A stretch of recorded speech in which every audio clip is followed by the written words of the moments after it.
Пропадна тендерот на владината служба за општи и заеднички работи, на кој се бараше фирма која со софтвер ќе ја следи работата на медиумите и ќе ги оценува новинарските извештаи и истории како позитивни, неутрални или негативни. Владата не се откажа од оваа моќна алатка, туку на тендерот не се пријавила ниту една фирма. Затоа, после првиот обид кој не помина и беше поништен на 22 април, 3 дена подоцна, минатиот петок СОЗР распиша ист таков оглас повторно. Се бараат истите работи.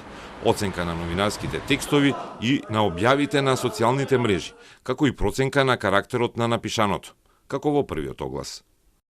Услуга за мониторинг, медија клипинг, е услуга која треба да обезбеди редовно и навремено следење на електронските, печатените, интернет медиумите и социјалните мрежи на македонски и албански јазик во Република Северна Македонија. Цената на услугата повторно не е наведена и во новиот оглас, но извештаите се наменети за 30 државни институции.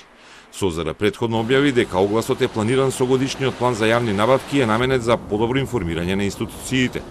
Од друга страна, идејата за такво владино оценување на новинарските содржини од фелата и експертите се гледаше како ризик по медиумските слободи и слободата на изразување.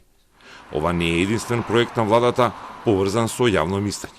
На 19 март владата подпиша двегодишен договор вреден околу 370.000 евра со Market Vision, а првото истражување на јавното мислење уште не е готово.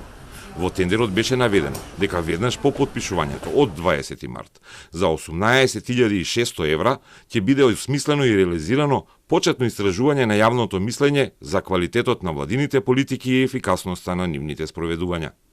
Во врска со вашите прашања ви посочуваме дека истражувањето не е завршено, се уште е во тек и штом биде финализирано, истото ќе биде достапно на јавноста. Помина речиси месец и половина. Почетното истражување не е направено, а во рок од 3 месеци за дополнителни 18.600 евра треба да биде подготвено и ново истражување.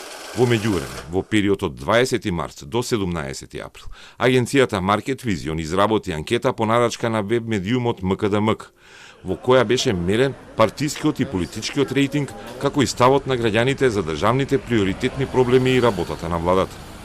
Поради нискиот партиски и лидерски рейтинг објавен со таа анкета, СДСМ обвини дека Market Vision е фирма блиска до ВМРО ДПМН, омилена фирма на екс-премиерот Груевски и поради тоа го добила големиот тендер од пари на граѓаните.